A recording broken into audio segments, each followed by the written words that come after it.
damos la bienvenida a este podcast Off the Record. En este nuevo capítulo queremos dar la bienvenida a un periodista, director de medios de comunicación. Queremos dar la bienvenida, papá también, esposo, a don Jorge Ortiz. Bienvenido, amigo mío, gusto saludarlo. ¿Cómo estáis?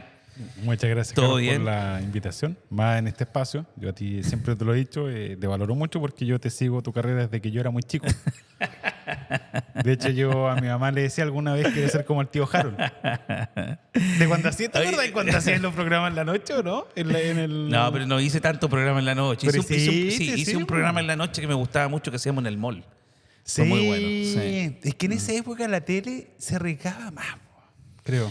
Sí, porque se hacía más contenido, mucho más contenido que ahora. Sí, y se apostaba por horario, se apostaba, ¿te acordás? Yo me acuerdo que hacíamos un programa los viernes en la noche, Sí. que eran los crímenes sin resolver que habían ocurrido en Antofagasta. Ah, mira. Y habían invitados, por lo general cuando venían artistas de Santiago los días viernes, entonces los entrevistábamos, digamos, o no artistas, pero conocidos, o algunos rostros, y los entrevistábamos el día viernes en la noche. Po. Y se hacía entretenido, principalmente con el tema policial también. Po. Es que era bonita época. Era bonita época. Si te fijáis, era la experimentación de la generación de contenido. Lo que pasa es que hoy día cambió el formato. Sí, Pero sí. era la apuesta para probar cosas. Y yo creo que la gente, antes de meternos en la conversa, digamos, es que la gente consume contenido local. Es más, yo creo que Sí, entrega sí, una sí, alta valoración al contenido local. Aparte de varios de esos programas, también salieron después políticos. Sí, pero yo me he dado cuenta que últimamente falta contenido local. Siento yo que de repente no hemos quedado mucho en cosas como muy superficiales y no a potenciar el contenido local. Y lo otro es apostar. Bueno, más allá que ambos sabemos, esto no sé cuándo salga al aire, pero nosotros vamos a crear algo interesante en materia de generación de contenido audiovisual. Uno no pierde nada arriesgándose. Yo creo que es más fácil arriesgarse desde lo digital que, por ejemplo, desde un medio más tradicional, porque el costo económico de que, por ejemplo, para decir una señora en la casa, o sea, falla una teleserie en TVN, no perdiste solo tiempo, perdiste $1 millón, perdiste Sí, 2 es millones más de caro. dólares. En cambio, a uno intentarlo y que funcione o no funcione, más tiempo en realidad. Sí. Y con eso Pero damos por es terminada que esta entrevista. Lo Muchas que gracias, pasa es que es increíble, ¿ah? Porque a mí había una serie local, o sea, nacional, que me gustaba mucho. Entonces, en algún momento conversé con el director de la serie y uno pensaba que le había ido espectacularmente bien económicamente y todo lo demás. Ya. Entonces yo le digo, oye, ¿sabes qué? Esta serie, bueno, puta, yo la veía todos los fines de semana, qué sé yo, y me dice, ¿sabes qué? Tuve pérdidas con esa serie, weón. Y yo le digo, ¿pero cómo? Y me cuenta la historia, pues, weón. Puta, nos fuimos a grabar para allá, para acá, para acá, para allá, para acá. Y, pucha, nos gastamos 100 palos Mira. en 12 capítulos, 10 capítulos, una cosa así. Y resulta que con suerte los canales locales, o sea, nacionales, Chilevisión, Canal 13, nos están ofreciendo 60. Mira. O sea, la pérdida para nosotros, porque nadie más nos ofrece nada. Mira, yo me acuerdo de una vez en Televisión Nacional, cuando se acercaba el aniversario de Televisión Nacional, muchas veces la planta mayor, no sé si lo sigue haciendo, viajaba a centros regionales, ¿ya? A celebrar este aniversario para descentralizar lo que era TVN. Y yo me acuerdo que tocó esa cena, la Pato Cerda se va a acordar, la Iván Echevarría también, nos tocó en el final de una teleserie que yo no sé si era El laberinto de Alicia o de Elisa y dónde está Alicia. Había una serie que era Nocturna. nocturna, Ya, una serie nocturna. eh, Que en el rating le iba espectacular. Y lo hicimos en el Enjoy. Ya, una cena y además, parte de la cena, vimos el final de la teleserie. Ah. ¿Ya? Lo pusimos a Ah, yo ver. pensé que venían los personajes, o sea, los actores. No. Venían los Ya, ejecutivos ya. del canal, pero además coincidió con el final de la teleserie que estaba rompiendo esa temporada en TVN, en nocturna. ¿Y tú la veís? Yo la veía, no, Ah, sí, ya, era igual, muy vista, ya, no me acuerdo cuál era el nombre, pero era muy vista. Y la cuestión que empezamos a ver, y era tan malo, weón, al final, malo, estábamos todos mirándonos y de repente alguien le dice a Fernando, que en esa época era gerente de Santiago, dice, Fernando, malo, weón. El final de la tesis, dice, mira, puedo concedértelo, pero lo vendimos a, qué sé yo, 40 millones la tanda comercial. O sea, da lo mismo como fuera. Estaba bien vendido. Sí, y sí. ya había recuperado toda la plata de la inversión. Claro. Oye, ¿a qué edad entraste a TVN? Yo entré a TVN. Primero a hacer la práctica. 18, 19, a ver, 20, 21, 23. A los entraste a hacer la 24 práctica. años a TVN. ¿Pero entraste a hacer la práctica y te quedaste? No. O ¿No? sea, primero TVN Red Valparaíso. Yo nací en Valparaíso, toda mi vida la hice en Valparaíso y estudié en Valparaíso. Ya. Yo entré a TVN a los 23, 24 años a hacer mi práctica. Siendo que yo quería irme a Santiago, ¿ah? Yo quería irme a 24H, me acuerdo. Ya. O no, a TVN en Santiago. Pero de repente no sé qué pasó. Aparte un tema económico, ya. Luego quedé en TVN Red Valparaíso, en una época donde además se peleaba para entrar a los canales de televisión. Sí, pues, no. Hoy día ya soy no pasa, digamos. Esa era otra época. Otra época. Quedo y me empezó a gustar lo audiovisual.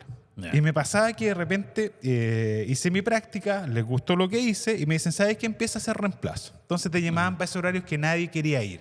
Los domingos. Al partido del Everton, los domingos, los fines de semana juega Wander. Y en esa época no había WhatsApp. Ya. WhatsApp lo que hizo después, ya con el tiempo, fue homogeneizar el acceso a la información. Entonces, si había un accidente, un homicidio, cualquier hecho noticioso, a ti hoy día te llega a tu La información, teléfono la claro. información. En esa época no había No, pues, WhatsApp. no. Y en esa época, para los turnos fin de semana, en Valparaíso era súper complicado y era un turno muy matacaballo porque tú partías el viernes a las 6 de la tarde y entregabas el turno el lunes a las 8 de la mañana. Ah, anda, ¿Ya? ya. Y O sea, todo lo ¿qué quiere decir? Que cualquier cosa que pasaba, tú tenías que ir de forma cualquier inmediata, cosa pues. que pasaba Ah. en la región de Valparaíso, Ah. distante a 4 horas de los Andes, Claro. por el sur, etcétera. Todo lo que pasaba era de un cabro de 25 años, esta es tu responsabilidad, y te pasaban una radio donde tú podías escuchar a carabineros y a bomberos. Ah, claro. Entonces tú dormías con la radio encendida debajo de la almohada y en esa época, los que hicimos periodismo en esa época, te acordás que sonaba una alarma. Si había una alarma de incendio de bomberos, sonaba con tu. Entonces tú ya identificabas. Y había otro sonido cuando era algo de carabineros. Ya. Y tú tenías escrito los códigos, porque ellos hablan en código. Sí, pues, sí. Entonces si había capa no sé cuánto, era un muerto, ya. Pero tú competías Con otros contra medios. todos claro. los canales nacionales están en Valparaíso. Todos. Y mandan a sus mejores corresponsales porque Valparaíso es una alta fuente informativa, además de que está el Congreso. Entonces eran turnos que tú lo entregabas y el lunes muerto. O sea, muerto. No. Y si te No golpeaban, dormía, y no, claro, y aparte como yo era nuevo. ¿Cuánto te pagaban ahí? No, esa época habrá sido 7.500 pesos el turno. Por o día. 10.000 pesos el turno, claro. ¿O el turno completo? No, por día. Por día. Pero ahí yo empecé a crear. Por Ya. ejemplo, decía, oye, ¿sabes qué? ¿Por qué no llevamos deporte local? Básquetbol allá en Valparaíso es muy fuerte. Y me dijeron, ya, ok, llevémoslo. Y Te después tocaba me cubrirlo. empezó, sí, y yo proponía cosas. ¿cachai? Y el otro que me pasaba a mí, el bichito, es que a mí me gustaba editar sin saber editar. Ya. Me cargaba el proceso de decirle a quien compagine, que decirle a quien tú le pasas el material audiovisual para quedarme, me cargaba tener que estar diciéndole lo que yo tenía en mi mente que debía ser hecho. Entonces, ¿sabes qué? Mejor enséñame. Y yo aprendí muy rápido. Entonces, yo para el canal era un periodista que escribía guiones, reporteaba Y más o menos editaba, bien pues. y editaba. Claro. Entonces, ya era un paquete. Ajá. Lo que hoy día ya es una exigencia, en esa época no era una exigencia. Y empiezo a quedar fin de semana, me llaman más seguido, digamos, hasta que sale una postulación a... Yo llegué a Antofagasta por error. Yo no debería haber llegado a Antofagasta. Pero tú postulaste. Es que yo postulé, yo estaba en Valparaíso, estuve 2 ¿Pero años. tú en conocías Valparaíso. Antofagasta? No, nada, yo Nada. llegué hasta La Serena. Ah. Como buen habitante de la zona Ah, centro, claro. el norte llegaba hasta La Serena y de ahí era un territorio inhóspito, desconocido para mí. No tenía familiares en el norte, nada. Y llega por la plataforma interna, oye, postula al cargo de periodista, porque yo estaba boleteando ya contratado indefinido en TVN. Ya. Y yo postulé, Pero tú no viste dónde era. no, Ah, yo ya. postulé y yo asumí que era el 24H. En Santiago. En esa época estaban haciendo 24H. Ah. Estoy hablando 2008. Y postulé y me dicen, oye, ya avanzaste a la siguiente etapa. Aparte los editores en Santiago me ubicaban porque yo empezaba a hacer despacho en vivo. Ya avanzaste. Listo. Segunda etapa. ¿Qué edad, Jorge, qué- avanzaste. ¿Pero qué edad tenías en ese tiempo? 26 años. Ya, 26, ya. Jorge, avanzaste. Ya había terminado la carrera. Digo, ok, muy bien. Ya, a ver. Ya, Jorge, tercera etapa, avanzaste. Yo a cada rato decía, ya, pero dígame, ¿a dónde? No, avanzaste nomás. Pues, te llegó un correo que avanzaste. Llega la reunión final en Santiago con Fernando Leighton y Gianfranco Acerola, que ahora está en el Mega. Y me dicen, Jorge, hemos visto tu carrera, oye, sabes que hay una oportunidad de crecimiento, así que queremos decirte, raya para la suma, quedaste. Y aparte, gran parte de esa ¿Y conversa... tú pensaste en todo momento que era en Santiago? Yo asumí que era en Santiago. Claro. Y además, toda esa reunión final hablamos de jazz, porque yo toqué piano muy chico y me gustaba el jazz, y justo al gerente le gustaba el jazz. Entonces, lo menos que hablamos era de ya me conocían, etc. Y me dice, Jorge, queremos felicitarte, bienvenido a la familia TVN. Y yo le digo, ya, pero nadie me ha dicho dónde. Y me dicen, ¿cómo nadie te ha dicho dónde? Y digo, no, nadie me ha dicho dónde voy a ir. Me dijo, es Antofagasta, hombre. Y parte estuvo el próximo viernes. Ajá. Y dije, bueno, nadie me dijo que Antofagasta, no tengo idea. Y dicen, sí, Antofagasta parte el próximo viernes. Ah, ya, será. Y ahí comenzó mi camino en TVN Antofagasta, que yo cuando estaba Brigitte Calderón, Julián Contador, la Pato Cerda que está hasta el día de hoy, estaba recién partiendo la Iván Echavarría, y la Dani Cáceres llegó, que ahora está en el mundo privado, al poco tiempo en la práctica. Pero ese era el equipo que llegamos. Pero tú llegaste como periodista estable, digamos. Sí, yo llegué con contrato indefinido. Pero lo primero que pasó, de que la primera vez que yo me iba de la casa, era que yo había negociado mal. ¿Cómo eso? O sea, que era... En esa época eran 500 lucas. lucas. Eran 500 lucas. En esa época. Y yo sin saber de costos, yo ahora vivía en la casa de mi mamá, entonces para mí los costos Y tampoco eran... sabía cuánto salía a vivir acá en Nada, Antofagasta. po. Po. Entonces, mira, calcula que mi primer sueldo en TVN, acá en Antofagasta, está el Hernán Maureira, me acompañó, yo lo fui a cobrar en efectivo al banco. Y primer trabajo con contrato y decía, oye, ¿tanto dinero? Y que yo decía, oye, guatón, te invito, vamos a comer, siéntate. Y después vi que se me hizo agua. Y a las 2 semanas no me quedaba plata. Entre el arriendo de una pieza que llegué acá a arrendar, que era carísimo, los costos, y me di cuenta que la mitad del mes yo llegué sin plata. Y yo llamo a Santiago y digo, ¿sabéis que yo renuncio? Ah, Porque renunciaste. No me alcanza. Y dije, bueno, yo dije, no me alcanza. Entonces me devuelvo donde mi mamá, pero no me alcanza. Y dicen, Jorge, pero llegaste recién, es que no puedo, si no me alcanzó. No. Y me dicen, ya, ¿sabéis qué? Un par de llamadas, Fernando se lo jugó y me dice, ¿sabéis qué? Te aumentamos el sueldo. Me aumentaron el sueldo, ya me alcanzaba ya para... ¿Cuánto era? Me parece como 7.50, me parece. Ya, Se aumentaron ya, igual alto ya. respecto al sueldo base. Y después se va a los poco tiempo Brigitte Calderón, que además era el rostro ancla de TVN. Leía noticias. La en ese tiempo, leía sí. las noticias y principalmente hacía los despachos a nivel nacional. Claro. Entonces, cuando se va a la Bri, entro yo ya a su escalafón y ya para mi realidad ya estaba bien, digamos. Y empiezan a sacarme el trote de los despachos nacionales, me empezó a gustar esta cuestión y en esa época la competencia era entretenida entre los medios. Porque, insisto, no Y tenía aparte que en ese tiempo TVN a nivel local era potente. Po. ¿Por qué? Porque la gente esperaba como la red Antofagasta, po. No como hoy. Po. Sí. Por todo lo que ha pasado con el cable y todo lo demás. Es distinto, pero yo me acuerdo que en ese tiempo uno esperaba las noticias de Red Antofagasta para saber lo que estaba pasando en la ciudad. Po. Mira, yo creo, y siendo TVN gran parte de mi historia, que le debo mucho, fíjate, yo siento que nos pegó hasta el día de hoy como TVN cuando empezaron a dar el salto a las señales HD y las regiones quedaron fuera de esa cuestión. Yo creo que eso golpeó mucho al canal. Lo segundo fue la muerte de Camiroaga. ¿Por qué? Eso bajó mucho el rating después del canal. No hubo O sea, tú ningún dices reemplazo. tú dices eso que- a TVN como general, como industria, hay un antes y un después de lo que era la muerte de ¿De Camiroaga. Felipe? Sí. Sí. Porque la gente no lo vio más. O la gente veía TVN por Felipe Camilo. O sea, Felipe Camiroaga era un gran imán del público que tenía, del rating que tenía esa época TVN. Porque además, como era el matinal, te sentaba a la Sí. base de todo el resto del día. Po. O sea, la gente se quedaba pegada en TVN. Después del matinal consumía la noticia, El Buenos consumía Días el Todo. noticiero, etcétera, etcétera, etcétera. Después te acordé que Camiroaga tenía un programa en la tarde, además. Entonces era una figura importante. Y después, además, otros factores más externos, digamos. Pero TVN en esa época, cuando estábamos nosotros con el equipo... ¿Cuántos años tú alcanzaste a estar en TVN? Entre el regional de Valparaíso y Antofagasta, 8 años. Ya. 8 años y me gustó mucho. ¿Y la mejor aprendí mucho. anécdota de TVN Antofagasta? Como periodista, como reportero, como... No sé, po. Mira, la más, a ver, de las que yo recuerdo fue en Valparaíso cuando estuvimos a punto de morir en un helicóptero. Nosotros Pero tú estábamos- reporteando arriba del estaba helicóptero. reporteando, sí. Hubo un accidente, un menor se había ahogado en una playa en San Antonio, todavía lo recuerdo. Ya. La familia obviamente destrozada en la orilla. Y la Armada nos ofrece ir en un sobrevuelo en un helicóptero para captar las típicas imágenes generalmente aéreas, planos generales. Como en esa época no claro, habían drones, no habían tú tenías drones, que sí. sacarlo de alguna otra forma y era en el helicóptero. Pero tú ibas con un camarógrafo. Con un camarógrafo. Los dos estábamos en esa época a boleta, si no estábamos contratados. Nos suben al helicóptero y empezamos a tomar las imágenes y pasa que el piloto se pone chistoso. Aquí se refiere chistoso es que empieza como a jugar, como a intentar marearnos. Entonces empieza a hacer maniobras muy bruscas que lo único que buscaban era como marearnos. Finalmente ese era el Asustarlo. asustarnos Claro. o marearnos en general. Estaban haciendo sobrevuelo.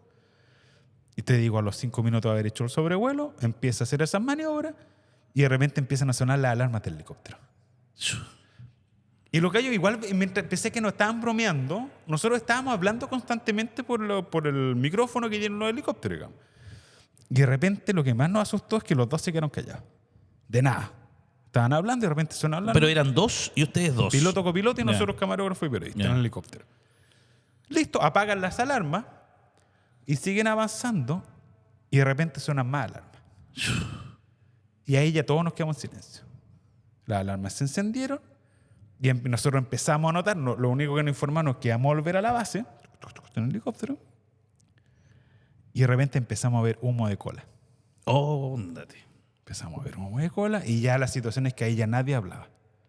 Ellos daban código abajo y la característica de ese helipuerto es que estaba en un acantilado en San Antonio. El helipuerto estaba acá y había un acantilado. Nosotros empezamos a aterrizar con el helicóptero, o sea, los pilotos y copilotos, cada vez salía más humo de cola. Óndate. Y cuando íbamos a pisar losa, el viento nos tiraba para afuera. Entonces debíamos repetir la maniobra. Íbamos la segunda vez y empezamos a ir hacia abajo y habían 4 ambulancias con las puertas abiertas, acolatadas. Y esa vez yo recuerdo que yo me asusté cuando vi la ambulancia. Porque estaban con la baliza encendida, las camillas listas. ¿Pero qué dijiste ahí? No. No, que nosotros no nos íbamos a salvar. Viene a aterrizar, intenta por segunda vez, ya el humo de cola era evidente, ya abajo la losa estaba lleno de gente, estaba la ambulancia lista para partir con lo que quedara de nosotros que podía dar ese accidente. Y nuevamente el viento nos tira para afuera. Oh, no sé. Y ya el piloto nos dice, yo tengo que aterrizar sí o sí. Ah. O sea, o aterrizamos bien o nos caemos al acantilado, pero ya no hay otra oportunidad de volver a girar para volver a intentar. Y después todo en silencio. Y realmente salió un poco de viento, pero justo se genera un vacío de viento y puede aterrizar. Y ahí nos bajamos, nadie habló. Y yo me acuerdo que llevaron a los pilotos y los llevaban retando. Y la cuestión escaló hasta el alto mando de la Armada. De ahí que ATVN se prohibió, en esa época, a raíz de ese episodio, que periodistas en práctica o periodistas que no tengan contrato se subieran al helicóptero. Esa fue como la anécdota más fuerte, que hoy día uno la cuenta un poco más relajado, pero que yo te digo así Pero en como- ese momento tú dijiste, no me salvo. Po. No, cuando vi la ambulancia dije, no, de acá no vamos a salir.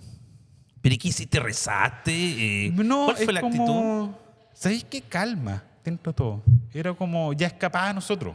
De partida nosotros éramos pasajeros dentro del helicóptero, no era esperar lo que pasara nomás. Y aparte uno más joven le tiene menos miedo a la muerte que más viejo. No, sí, de todas maneras. Entonces era como... Estoy más arriesgado cuando joven. Y otras veces nos han hecho encerronas también reporteando. Me acuerdo que una vez hicimos también en Valparaíso una nota de una planta de... una fábrica que era contaminante de algo. Pero no era gran empresa, sino que era pero igual medio matonesco lo que hay. Fuimos a reportear. Lo grabamos que pese a la prohibición de funcionamiento estaban funcionando. Entonces lo grabamos. No sé si fue en San Felipe. Y después dijimos, ya tenemos la imagen, sigamos. Y era un camino interior, sin luz. Estábamos manejando, ya relajados. O sea, ya habían terminado la nota. Habíamos terminado digamos. la Claro. nota. Manejando, y de repente vemos que llega un auto de atrás rajado, se nos cruza adelante y llega otro y se nos coloca por detrás. Totalmente entonces. oscuro. Se bajan 8 gallos con palo y nos empiezan a amenazar. Y el camarógrafo en el nervio es que la cámara de nosotros tenía el foco malo. Y el foco se encendía sin estar grabando. Entonces estaba en toda esa situación tensa, yo estaba manejando y el camarógrafo en esas cámaras antiguas, de repente hace un movimiento y se enciende el foco. Ah, Entonces el gallo decía, me están grabando, Bueno, empezaron a pegarle al auto y nosotros nos van a sacar la cresta. Digo, ay, ¿qué va a pasar? Y dice, no, le explicamos que el foco no estábamos grabando, que el foco estaba malo. No, pero no puede. Rayé para la suma, como que ya entró se calmaron todos. ¿Sabéis que esto igual es grave? Nosotros sigamos. Yo notifiqué en Santiago vieron los abogados la causa, etc. Pero aún así uno lo pasaba bien. Sí, lo pasaba. Pero ¿y en Antofagasta? De todo lo que te tocó reportear en Antofagasta, Yo creo que ¿alguna situación más compleja? Sabéis que no, pero sí más experiencias muy bonitas de poder haber conocido a la región, reporteando. Eso me gustó mucho. Nosotros la televisión, la ventaja que tiene los noticieros regionales es que te mandan a cubrir cosas a distintos puntos de la región. Yo digo que conozco la región más que seguramente gente que siempre ha vivido acá, pero porque me ha tocado ir a grabar espacios, por trabajo, reportaje, por trabajo. De acá, desde lo periodístico, lo más desafiante me acuerdo que fue el crimen de Cecilia Julio.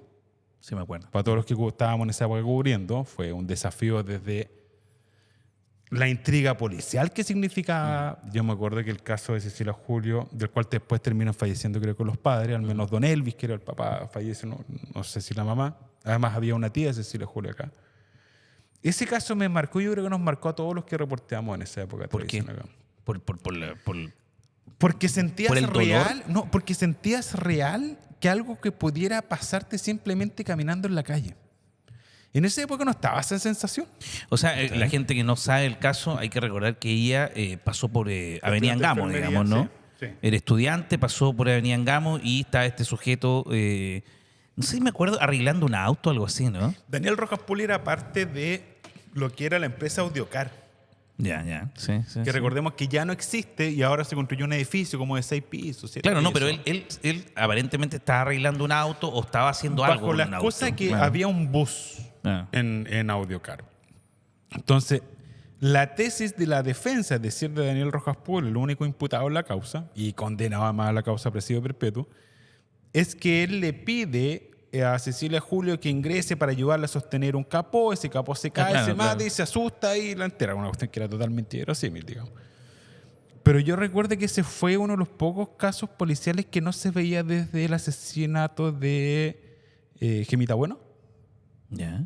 Quizás, ¿o no? No, es Gemita Bueno, es culpa de el Bazar Glorita. De de Bazar Bazar Glorita. Sí, eso te iba a decir. Yo te digo que ese fue un caso policial porque desde un momento que desaparece Cecilia Julio, me acuerdo que habían señales que este no era cualquier desaparición. Porque el GOPE activó búsquedas por Roca Roja, había mucho movimiento. Y recordemos que el cuerpo de Cecilia Julio se encuentra circunstancialmente por parte de una persona que manejaba, creo que un camión de combustible, que se bajó, vio un cuerpo y lo encontraron, si no fue en Navidad, fue el 23 de diciembre, 24 de diciembre de ese mismo año.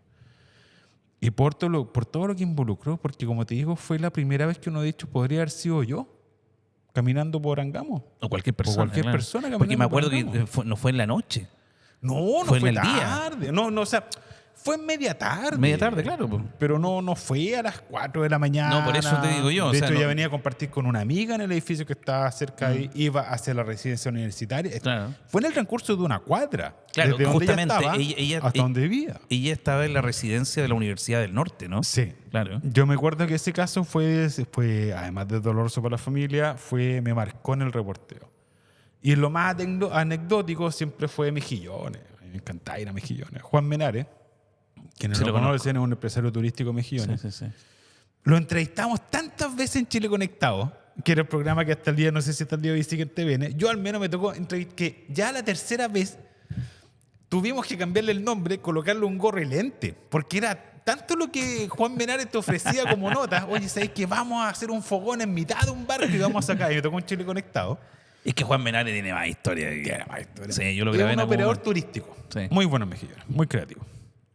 Yo me acuerdo de uno Juan Menares, fuimos en Chile Conectado, nos dice, ya, vamos a hacer un fogón, que la característica va a ser, es que vamos a tener un buzo, imagina televisivamente, era espectacular, que en mitad de la navegación va a saltar al mar, va a bajar hasta el fondo y va a traer los mariscos con los cuales vamos a hacer el Ahí mismo. fogón. Ahí Ahí mismo, mismo, arriba sí. de la lancha.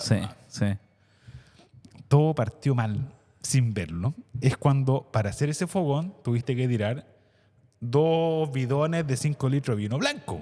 Si era un fogón grande, ojalá era un fogón grande. No, y el problema fue arriba del... Y arriba al barco. Del barco, claro. Y van saliendo los erizos. Terminamos de grabar, comimos exquisito, digamos, bajamos la nota, hicimos el despacho, Y de repente yo le digo, muy bien, terminamos. Y yo llamo a la Pato y le digo, Pato, ¿sabes que nosotros tenemos que descansar? Que ha sido una jornada muy cansadora porque estábamos cagados de sueño. O sea, yo, Checho, no tomaba. Yo tampoco, yo tomé porque estaba comiendo el marisco. Una siesta como a 3 horas, no me podía recuperar. Y yo además, yo soy muy cobarde para el mar. Habían capítulos de Chile Conectado que yo le decía al Sergio Bueño, el Checho, que es un camarógrafo, ellos me sabían, me conocían, que cuando nos tocaba grabar en lancha, que lo hiciera subjetivo, yo no me subía a la lancha. Yo le decía, Checho, tú súbete, porque yo me mareo. No, me mareo. Yo me mareo en la lancha. Bueno, lo que sea, yo me mareo. Me metí al mar, yo me voy a marear fijo. Y habían capítulos o escenas donde yo se supone que me subía a la lancha, yo llegaba a la grabación hasta como, ya, vamos a subirnos, cortaban, y el resto era el Checho el que grababa. Y después te bajaba. Y después yo como que me bajaba. Yo nunca aguanté. No. Oye, pero la realidad hoy día de TVN es distinta. ¿Cómo veis tú la realidad hoy día de TVN? Un canal que ha sido cuestionado también por los recursos que ha pedido al Estado para poder seguir viviendo, o sea, para poder seguir existiendo de alguna forma. Y además también la realidad de TVN a nivel local cambió hace mucho rato. O sea, yo TVN Red Antofagasta no lo veo hace años. Por todas las cosas, digamos. ¿Cuál es la realidad? ¿Cómo ves tú la realidad de TVN hoy en día? De todo eso que te tocó vivir a lo que está viviendo hoy día el canal. Mira, a mí me pasó que yo creo que tienen tremendo equipo. Yo siempre lo he tenido y yo siempre me he sido tío Farte, la familia TVN. ¿Ya? Aparte, como te digo, le debo mucho. En lo económico, estructural, yo creo que el canal nunca se definió una política clara de financiamiento a TVN, porque hay que decirlo, en la época del batatazo de TVN, el aporte del Estado era el 1% del presupuesto, si no, TVN ganaba tanta plata. Sí, pero que no necesitaba apoyo. Que no necesitaba el apoyo del Estado. Ahora sí. Ahora sí, claro. Pero yo creo que hay que buscar un cambio en modelo TVN porque también es como medio injusto. Porque ¿qué pasa? Los parlamentarios dicen, oye, la ley TVN hay que exigirle ahora un canal cultural. Ok, un canal cultural a nuestro canal público. Okay. ¿Cómo se financia? No sé, sepamos ya. O sea, la política ha matado TVN, yo no sé si intencional o desde la ignorancia, al cargarle la mano sin entregar acompañado un modelo de negocios y cómo vaya a financiar eso. ¿Cómo sobrevive? Si en algo Vidal, Pancho Vidal tenía razón, decía, la torta sigue siendo la misma de Luca. Pero si antiguamente el 80% de la torta publicitaria de todas las empresas se iba a televisión, hoy día es decía Pancho, no sé si el 20 o 30% que te entrae a pelear entre todos. Y además, fíjate, que además TVN tiene otra desventaja. Es que los otros canales grandes tienen grandes consorcios que son los dueños de los canales. O sea, que tienen soportes, Por ejemplo, claro. Canal 13... tiene radio, tiene otro tipo de soporte. Luxic. Entonces, tú no dependes tu imperio económico de que se le gane. Tú te puedes permitir que el canal le vaya pérdida. El Mega es la industria del retail, de las tarjetas de crédito. Entonces, si es que le va mal, se puede aguantar pérdidas. Tiene otro soporte, digamos. Televisión está un poco más complicado, efectivamente quieren venderlo, como sea, es más complicado. Pero TVN no. TVN no hay ninguna espalda económica. Bueno, por eso se le pide ahora al Estado que ingrese. Entonces yo creo que el TVN lo económico es el modelo. O sea, si TVN entregó tanto en tiempos de gloria, también está bien que vayan a tratar de ir en ayuda. Ahora, del contenido, yo creo que la televisión lo que se enfrentó fue un cambio de paradigma producto de las redes sociales, que para la televisión ha costado acostumbrarse, que es, tú antiguamente te enterabas de algo por la radio, pero solo podías ver la imagen a las 9 de la noche en el noticiero central de cualquier canal. O en su defecto en algún extra informativo. No, claro, sí. No tenías ninguna otra forma de acceder, salvo que fueras testigo presencial, ninguna otra forma de acceder a dicho contenido. Tenías que verlo en la tele. Por eso era la radio te lo informa, el diario te lo explica, pero la que te muestra en la tele. Pero con las redes sociales, y que con cada gente ya podía subir sus videos a redes sociales, su información, claro. Ese plus que tenías de ser el que muestra las cosas, lo perdiste. Yo siento que la televisión en general está todavía en ese reajuste de cómo hacerlo. Porque además, fíjate, incluso hasta porque alguien podría decir, ya, pero es que falta el contexto de las notas. Ok. Pero es que hoy día hasta las mismas autoridades te graban un video informando. Y te dan sus declaraciones. O sea, ¿qué nuevo vas a informar a las 9 de la noche que ya no lo vimos en redes sociales? Y es el paradigma que la televisión debe romper. Es cómo te enfrentas a ese escenario. Ahora, yo no creo que la televisión vaya a morir.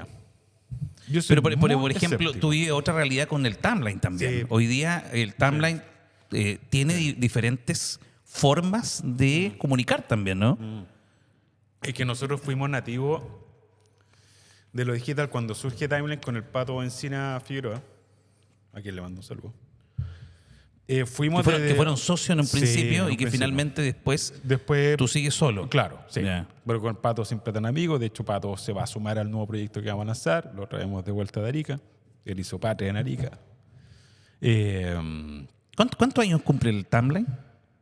¿Sabes qué buena pregunta? Me parece que 12, 13 años. Por ahí. Pero no tenía así como... No. Es que nunca nos gustó el 12 o 13 autobombo, el aniversario. Man. Eso con el Pato era siempre nos cargaba así, ¡ay, cumplimos! Sí.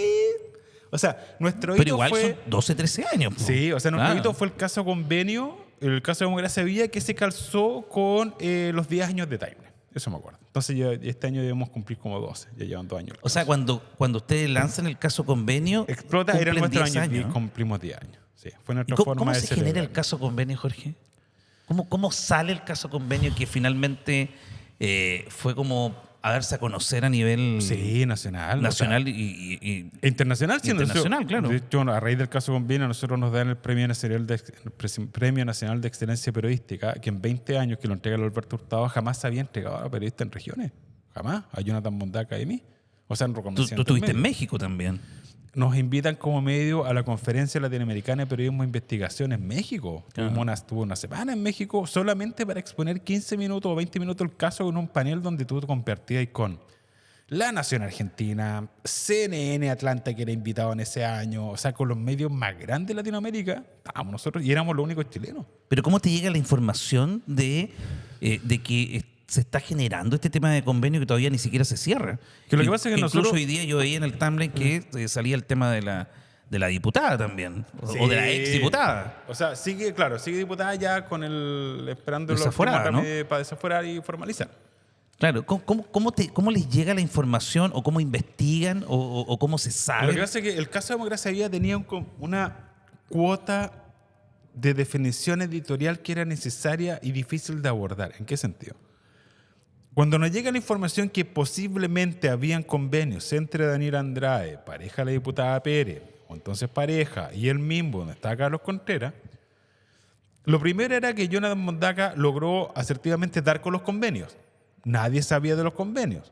Jonathan Mondaca logra dar con los ¿Pero quién es Jonathan Bondac? es el otro periodista finalmente ya, del reportaje, ya. que trabaja con nosotros hace varios años, Jonathan. Jonathan encuentra los convenios. Ya, entonces sabíamos ya que esos convenios no eran un especulativo que circulaba en el ambiente, sino que eran reales. Existían. Existían los convenios, estaban los convenios. Mi pega fue tratar de entender por qué y si es que era normal o no, porque como las fundaciones nunca habían sido puestas en tela de juicio, nosotros conversábamos, decíamos, ¿lo que vamos a revelar es solo polémico o es algo irregular? Y como no había una experiencia de meterse con las fundaciones, era algo que tuvimos que explorar. Nosotros llamamos, antes de salir el reportaje, a varias fundaciones sin entregarle más detalles. Le decíamos, oye, ¿es normal que te paguen el 100% por adelantado antes de iniciar un trabajo a la fundación? Decían, no. O sea, de hecho, lo más tedioso, me decían, son los estados Los de pagos, pago. Ya, entonces claro. decíamos, ya, ok, ¿sabes qué? Hay algo raro hasta ese momento, de porque a ellos sí le pagaron, porque veíamos los convenios, por adelantado. Segundo, ¿es normal que no te pedían boleta de garantía? Otras fundaciones nos decían, no. O sea, te tienen que pedir boleta de garantía. Hay una exigencia, claro. Chuta, y en este convenio no había boleta de garantía.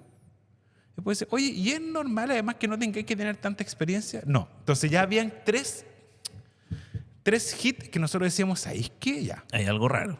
hay algo raro. O sea, además del cruce, obviamente, que el mismo estaba lleno de gente de Revolución Democrática, lleno, al menos 10 personas ligadas a Revolución Democrática estaban en el MIMBO. O sea, el MIMBO era de RD.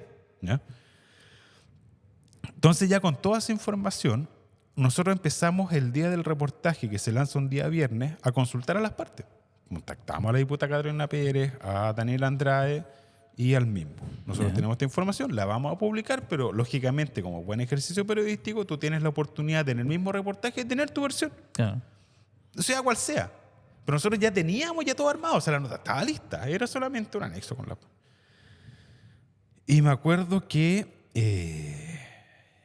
tienen una reunión de emergencia. Nosotros todavía no publicamos, pero ya los habíamos contactado ese día. ¿Pero tiene una reunión de emergencia con el gobierno No. o entre ellos? Entre ellos, entre las autoridades de Revolución Democrática de la región de Antofagasta ¿Eh? y el equipo de Catalina Pérez, donde finalmente le explican que va a salir un reportaje, pero que no va a pasar nada porque todo está legal. Hasta ahí. Ya. Nosotros sabíamos de la existencia de esa reunión y estábamos esperando a que terminaran. Y cuando terminan la reunión es que nosotros publicamos el reportaje. Y ahí generó toda la escala. Nosotros el primer día empezó a agarrar vuelo, pero con cierta... porque no nos conocían tampoco como medio en Santiago. Con cierta distancia. Después recuerdo que lo retuitea José Antonio Castro. No le coloca ningún comentario, pero lo retuitea. Amplificó la cuestión. Y a las pocas horas, recuerda que al otro día, primera hora, renuncia Carlos Contreras. Entonces, cuando renuncia Carlos Contreras, aludiendo que hay un reportaje malintencionado, que lo intentan mezclar, es donde los medios de Santiago dicen, oye, espérate, ¿por qué está renunciando el Ceremi del Mimbo en Antofagasta? Por un reportaje. ¿Cuál reportaje? El de Time. ¿Qué dice? Oye, mira qué grave lo que dice. Pasa el domingo, todavía no lo replicaba nadie más y de repente el lunes, primera hora, el Ministerio Público, la Fiscalía de Antofagasta dice nosotros vamos a iniciar una investigación de oficio a raíz del reportaje. Y ahí es donde empieza toda la bolita. El Congreso empieza, los parlamentarios a opinar en el Congreso y el presidente de la República el día martes o miércoles se refiere al caso y dice, quiero agradecer al medio Timeline por haber destapado este caso que nos va a permitir investigar lo que pasa con las fundaciones, que no lo vamos a permitir, tanto. Y ahí ya la cuestión agarró un vuelo que hasta el día de hoy, digamos. O sea, todavía hay noticia del caso convenio y además Sí. también se destapó otra fundación igual. Po. O sea, todas las fundaciones. Claro. El alcance de este caso fue que tenía la causa de Procultura 6 gobernadores del país investigados, sujetos de interés por el Ministerio Público, lo que pasó en Antofagasta, lo que pasó en el caso de Lencería. Por eso te digo, o sea, fue nacional. un destape, digamos. Fue un destape. O sea, yo hablaba, a mí me tocó dar muchas charlas en universidades, menos acá en Antofagasta. Nunca me invitaron. Oye, nadie es profeta. Es que ahí lo que pasa es que el otro día hablábamos en otro capítulo hablábamos con Jairo Hofer, que llegó a la final del programa Mi Nombre Es. Sí, nosotros lo seguimos. Mi Nombre Es. Me dice, acá nadie me llamó para actuar ni para entrevistarme. Mira. Para que veas, po. Sí, pues. De hecho, nosotros le sacábamos notas, sí, cuando estaba avanzando. Pero bueno, me tocó dar esta charla. Y sabéis que había un profe que era el Sebastián Campaña, de una Universidad de Santiago. Y me decía, Jorge, tú no dimensionas algo, me dijo. Este no es solamente un golpe a la principal bandera del gobierno. Se fue un dardo a la línea de flotación. Para que te haga una idea, fue portada en La Tercera durante 130 días corridos. Fue portada en el Mercurio de Santiago, ese tema, esa beta me refiero, en el Mercurio de Santiago 120 días de portada. En Bio Bio han sido años que siguen con el caso también. Sí, que a nosotros nos ayudó mucho esa amplitud, esa amplificación del caso. El profe me decía de la Universidad de Santiago, me decía, ¿tú estás observando solo esa capa? Me decía. A nivel de Federación de Estudiantes Legal Progresismo, existe un desazón, me dijo, que es brutal. Me dijo, es brutal. En las federaciones de estudiantes, este caso los golpeó porque la única o la principal bandera era aquella precisamente que era la probidad. Me decía, y otros profesores de otras universidades me decían lo mismo. En federaciones de estudiantes Legal Progresismo como que les quitaste la bandera, bandera de lo que decían que era su factor diferenciador. Claro. Entonces, el impacto del caso convenio fue la principal bandera. Pero alguien, yo siempre he tenido esta duda, ¿alguien del gobierno te llamó? ¿Te dijo o mandó un mensaje, un correo, decirte, ¿sabes qué, Jorge? No sigáis con esto, realmente nos está afectando? Porque esto también fue como... fue un daño al trabajo que ha hecho el gobierno, si más allá de todas maneras. Po. Afecta directamente al presidente. Po. Fíjate que producto del caso es la salida de Giorgio Jackson, con el ministro inamovible, el desafuero de la diputada Catalina Pérez. Desapareció un partido político. Porque por eso era Revolución Democrática, el principal partido del gobierno. El principal partido de las fuerzas progresistas de la Revolución Democrática, que ahora después terminó vendiendo las acciones a dos chauchas. Pero acuérdate que en esa época era Revolución Democrática que no quería fusionarse con el resto de los partidos. Po. Pero ya después lo golpeó tanto que en realidad Convergencia dijo, no, pues chiquitito, si tus acciones ya tú no estás ahí acá, tú estás ahí en el piso. Tuvo que sumarse. Entonces ahí se dio la fusión. Pero alguien te llamó, alguien te dijo algo. No, pero ¿sabes por qué yo creo que no se dio? Es porque agarró mucho vuelo muy rápido a nivel nacional. En eso fueron muy importantes los medios. O sea, no lograron como detener, digamos, no esta pudieron ola, contenerlo. digamos, claro. No, ya de publicado el reportaje al día lunes, no pudieron. No pudieron. Yo creo que lo tienen que haber intentado, tienen que haber querido hacer algo, pero fue cuando ya llega el lunes, a los 3 días, el incendio ya era de marca mayor y de ahí se siguió expandiendo. Y después salieron otras fundaciones. Entonces, en eso los medios nacionales nos entregaron una, no sé si protección es la palabra, pero amplificaron tanto que ya no era callarnos nosotros. Era callar al Mercurio de Santiago, a la Segunda, a la Bio Bio, a la Tercera. Ya no podía. Ahora, haciendo un análisis de todo lo que ha pasado, ¿cuál es tu análisis final? ¿Quién es el responsable de todo esto? ¿El partido político? ¿Cata Pérez? ¿Hay parte del gobierno acá metido también? Porque han salido muchas cosas. Sí. Están los WhatsApp que en algún momento también se empezaron a filtrar, digamos. ¿Cuál es tu análisis de haber seguido todo este caso convenio? Yo creo que sumado a todas las aristas que además que los otros medios destaparon en función de esta beta, es que yo creo que había un mecanismo. Esto no era circunstancial. O sea, ¿había un mecanismo del partido? Yo creo que había un mecanismo. O sería muy ingenuo reducir a que esto fuera una cuestión muy puntual en Antofagasta.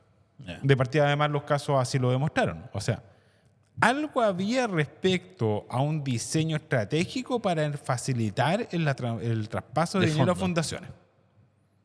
Yeah. O sea, Procultura, Alberto Larraín, es del corazón del progresismo. Hoy día todos quieren desconocer a Alberto Larraín, poco más que no era el dueño de una fundación que nadie conocía. No. O sea, habían reuniones de convergencia social en Santiago que se hacían en la casa de Alberto Larraín. Según destapó la segunda un par de días atrás. O sea, yo creo que falta todavía mucho por saber. Llama mucho la atención lo que vaya a saber el fiscal Cooper, que es el fiscal que agrupa alguna de estas causas, no Democracia Viva, que es la que nosotros destapamos, sino que Procultura, que es otra que nosotros igual destapamos acá con las fachadas. Pero eso está en La Serena y está con secreto los WhatsApp del asesor del presidente Miguel Crispi. Y siguen con secreto, van a seguir con secreto. Le inventaron otro motivo para dejarlo con secreto. O sea, falta mucho por conocer. Falta mucho. Oye, queremos agradecer a Jorge por habernos acompañado en este podcast, este Off the Record, un nuevo capítulo. Se hace interesante y hay muchos temas que a lo mejor faltaron ahí por hablar, así que gracias, Jorge, por habernos acompañado. Siempre es grato poder conversar y poder disfrutar también de toda esta historia que tiene en los medios de comunicación en Antofagasta. Muchas gracias, Harold, por la invitación y también por apostar por un formato que... Ahí seguir lo que me gusta del podcast y nosotros lo hemos notado también en los proyectos que hemos hecho, es que se está rompiendo el eje donde decían, es que la gente consume puro contenido corto. No, la gente también consume contenidos más largos. De ahí que me alegro mucho que esté floreciendo el tema de podcast, programas, etcétera, porque hay un nicho. La gente ya también quiere consumir aquello más largo, así como vamos a decir. Así que yo creo que es una interesante apuesta que hacen como Perla Comunica y que les siga yendo bien. Así que... Vamos a seguir en contacto y haciendo cosas. Muchas gracias. Que le vaya muy bien. Nos encontramos en el próximo capítulo de Off the Record desde los estudios de La Perla Comunica.